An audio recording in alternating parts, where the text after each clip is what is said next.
What's up, guys and dolls? Welcome to The Good, the Bad and the Stupid. It's Thursday the 11th of June, the unofficial first day of the weekend, according to me. Thursdays.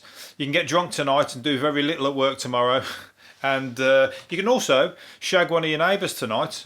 Sex is back on the menu for single people, apparently. So you can go round to other people's houses for, they're calling it as a support bubble. But it's the first time I've ever called sex that. But it's like, it's the underwritten reason is that people want to go and see their partners or girlfriends, not ex-girlfriends, but girlfriends or whoever. Or maybe just a neighbour that you know down the road who's a little bit frisky like you. And they'll be more than happy for your rat-a-tat-tat to come on their door when you pissed out your brains tonight. Who knows? But anyway, knock yourselves out.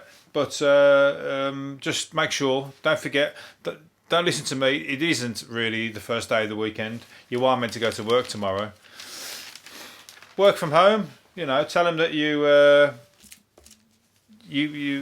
what's it called? You're quarantining because you got jiggy last night, and then you found out that the person had a little bit of a cough, but and now you've got a quarantine for 7 to 14 days on full pay.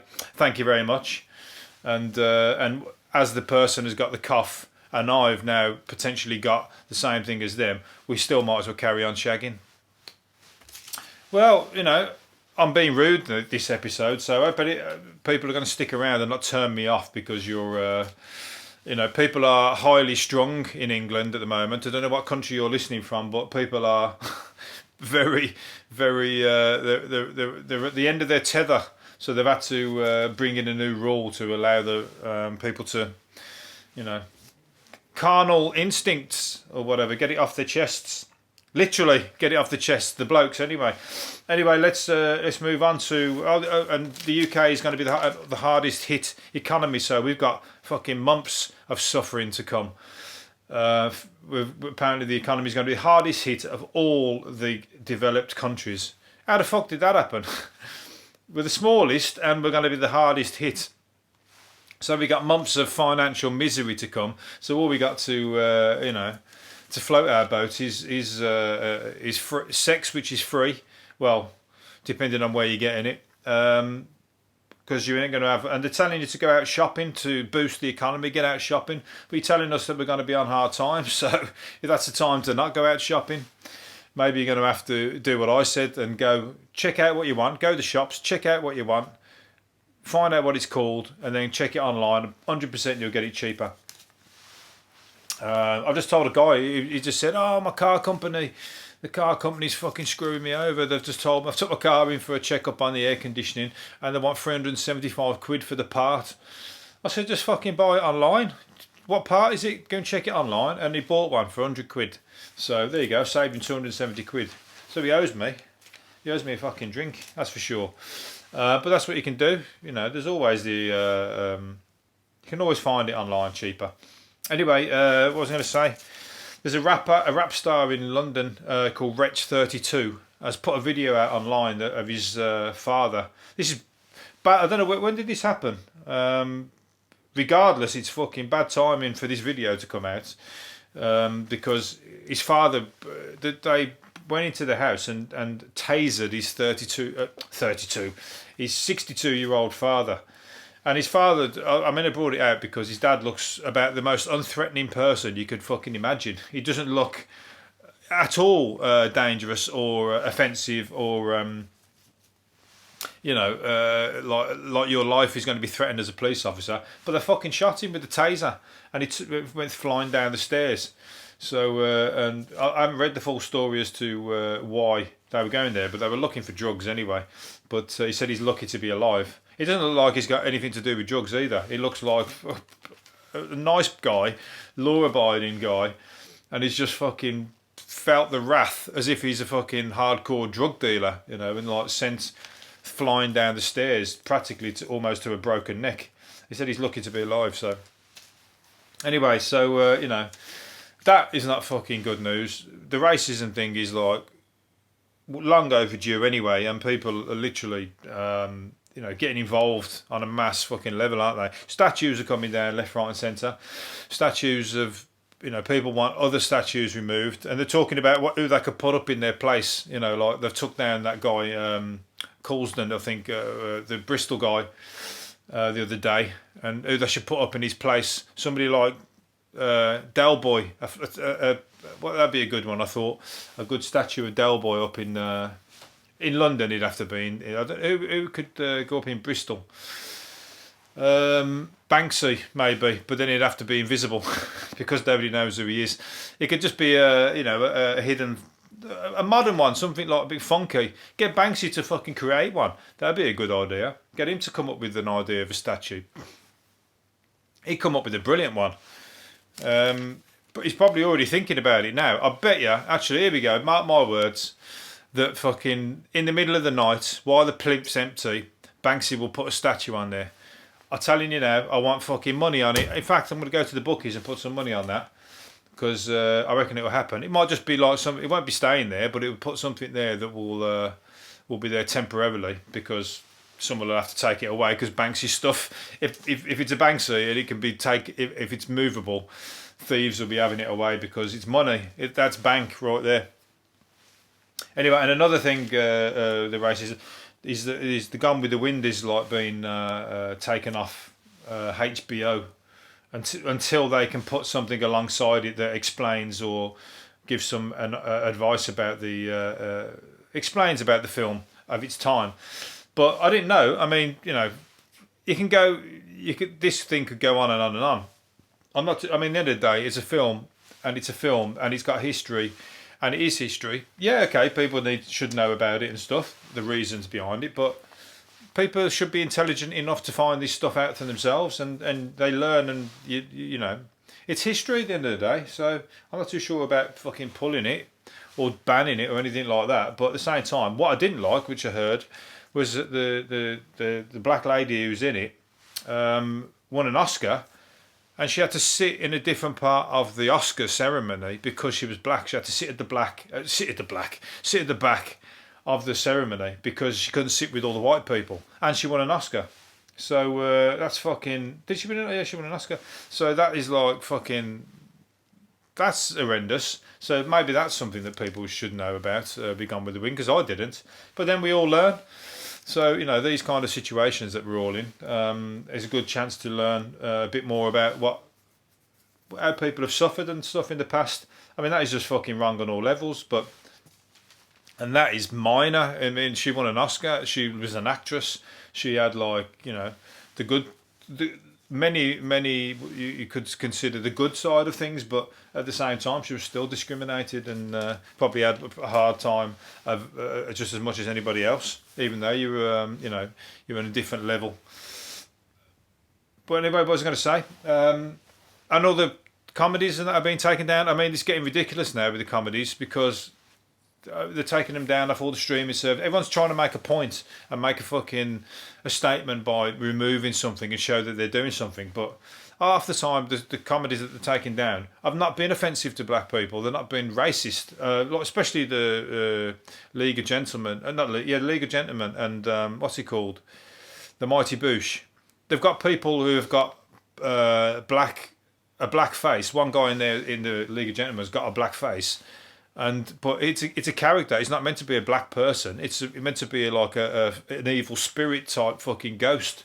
So it isn't offensive to black people in that respect. It's like if anything, it's offensive to fucking ghosts and evil fucking creations character. So you gotta just. I don't understand why people are making decisions on behalf of everybody else, because most people wouldn't be offended by that because they get it.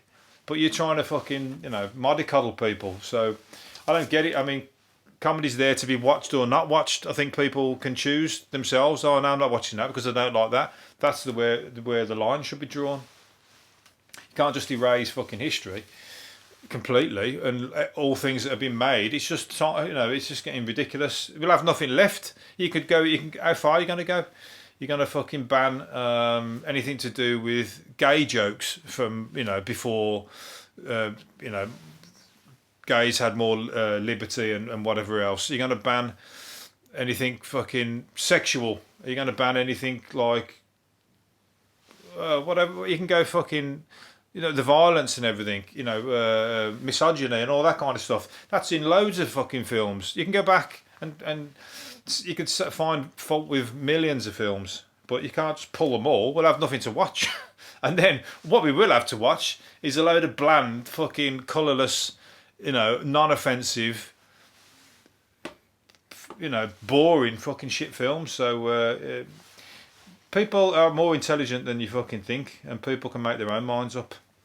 Anyway, that's let's get on to aliens. Aliens are back.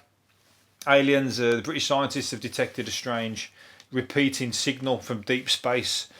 So they're coming, the radio signal, they're going to burst, it's coming, irregular pattern, prompting claims it could be from an alien civilization. Told ya. And they're making a beep. I mean, it's crazy, isn't it? Because they're sending out a signal, possibly from 15 billion light years away. So they're not coming anytime soon. Not if they're fucking getting the megabus, anyway. But we're trying to understand what it is, so we've got some kind of device listening to it. And, that'll make, I'll tell you what, we could have some fucking great films, but they're going to make more films about aliens. There's not enough coming out, There could be so many different versions of, of situations where aliens can come and fuck us up or, take the planet off us, kick us off. Maybe they come down with a big massive spaceship, put us on the spaceship, send us back to where they come from, and they kept our lovely planet, and said, you can go and have our fucking shithole we've just come from. You're turning this place into it, so you might as well go. If you like living in a shithole, you can go and live in our one, and we'll tend to the gardens in this place and look after the elephants and the rhinos and the fucking, the tigers and all that. We'll live in harmony. And there'll be no need for racist statues where we come from, because we're all the same. We're all one. Anyway, let's. But they send us off to fuck knows 15.9 billion years away. So you'd have to take some fucking picnic or some sandwiches with you for that journey. Maybe take a few spliffs, because I think it's going to get, and I tell you what, they also want to have all them that back catalogue of films. I think you'll probably watch every single film in history on that space ride, and you still won't have got there yet. There's the Voyager that's been travelling through space now for 30 years, and it's still giving signals back. 30 years. I'd like to watch that program again. They sent it off 30 years ago, and they did a new program. I've spoke about this before. They did a new program to see where it is now. This is it's the same people 30 years apart, and they're talking to it still. It's still sending advices back. No visuals, but it's giving them information and whatever. And it's still travelling at something like 150 fucking thousand million. No, 15,000 miles a day or an hour or whatever else, something like that. Really fast. So imagine how much space it's gone through in that time, and it still hasn't hit anything. Crazy. So it's massive. That it's vast. Let's get on to the decorators. A decorator, drunken. I don't know why he's called it. Why we care whether he's a decorator or not. He's a fucking idiot. I know that. He shoved 2 phone charger cables up his todger after his wife dumped him. So that's he's going, I'll show her. I'll put her to rights. You want to leave me, do you? Well, look what I'll do to myself. And then shoved his phone chargers up himself. I think the only person who's hurting in that situation is himself. She's free to go and get on with somebody who doesn't have a disabled penis because he's fucking ruined it with 2 phone chargers. I wonder if he got the plug up there as well. He probably started charging himself, innit? He's probably can put his phone charger, probably just touch his phone charger while that's up his willy, plug it in, probably touch his phone and it start charging. Something like that. He might have invented himself, as a human fucking charger.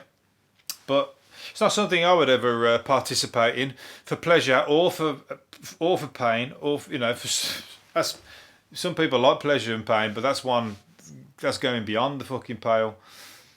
And I certainly wouldn't do it to piss somebody else off. Oh my God. The ghost is back. What I'm going to call you? I'm going to have to give you a fucking name now. For now, I'm going to create a new name, a different name for you, but I'm going to call you Dave for now. Dave, the ghost has just swung the fucking door open again. I told you last time it was about when I was talking about looking at breasts. Women's breasts helped you live longer, and he piped his head in. Then he stuck his ear in, so he was probably thinking, I wish I'd have known that before I fucking died. And now I'm talking about fucking something else sexual with a bloke having his phone charger up his penis, and he's done it again. Just swung the door open. He stuck his head in. I can't see him, like, but I know he's there. I'm getting a bit like what's the word? I'm getting a bit of stage fright now as I'm doing this podcast. So he's like, he stuck his head in. He's like, fuck, what's a phone charger? I know. Where's he been sticking it up his penis? Or I don't know what ghosts from the olden days would have called it. But he's wondering what a phone charger is now. So anyway, I'm going to carry on with this podcast if you don't mind, Dave, and we'll speak later. Sylvester Stallone says that the movie bosses urged him to ditch his cap that he wears in all the film, the $2.50 fedora cap. £2.50 he paid for it. And it looks a cool hat, doesn't he? In Rocky 1, Sylvester Stallone looks fucking cool as fuck. He's down and out, but he just looks the business, doesn't he? Typical like Italian American, all black, the little fingerless gloves, that cap on side, a bit sideways tilted. Rocky 1 is like, there's a lot of things in that film to like. It's just cool. It's got all the, it just looks. What do you think, Dave? I'll ask you. He doesn't know. He was way before Rocky 1. He's way before slavery and everything. I reckon he's a really old ghost. But he's probably got a lot to tell me. Maybe I'll have to do like a seance or something in here and see if I can actually talk to him and see what's up.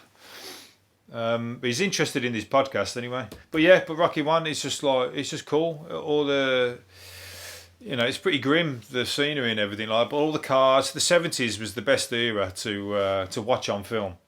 The clothes, the cars, the music, and the 60s. But the 70s was like, it had a lot going on. All the disco vibes and all that kind of stuff. The Bee Gees music, it was fucking rocking. I'd love to, time machine. I'd love to go back to that time, and spend some time there. I'd have a right fucking laugh.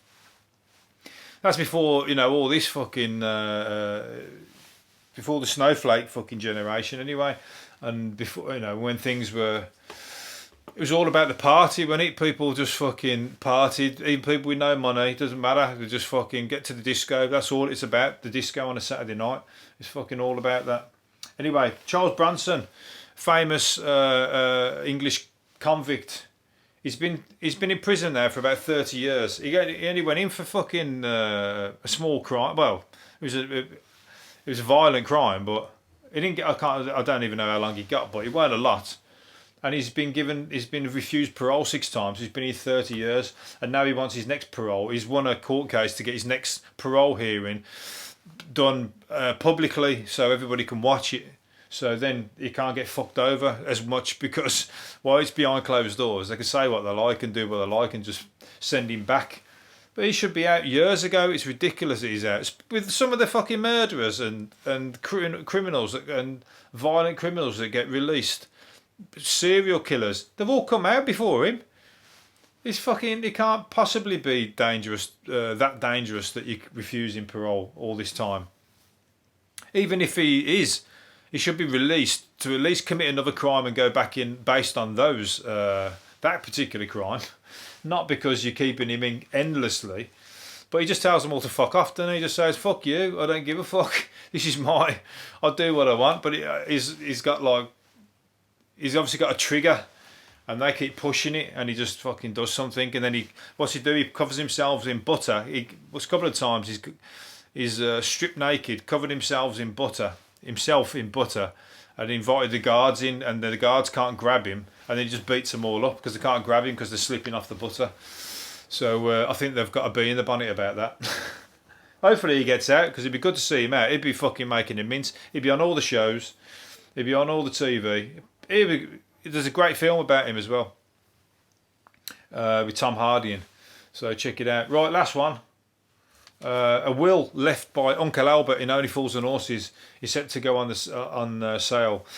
It's the will that saved Rodney and Dalboy from going broke when they what did he do? He last wishes he had 145,000 quid in his will, and it's going on sale. So if you want a bit of Only Fools and Horses memorabilia, and if you haven't watched Only Fools and Horses, what you're playing at, get onto it. It's the best, one of the best fucking English comedies, should I say, out there. Let's fucking get it watched before they start pulling that from TV, because that's bound to have some offensive stuff in it. But it's the funniest fucking thing that I grew up watching that, and it was absolutely hilarious.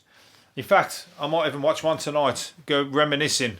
Anyway, hopefully you've enjoyed it, and I'm going to do another one tomorrow. Hopefully, it's Friday tomorrow, so we'll do another one tomorrow. See you later for now. Bye.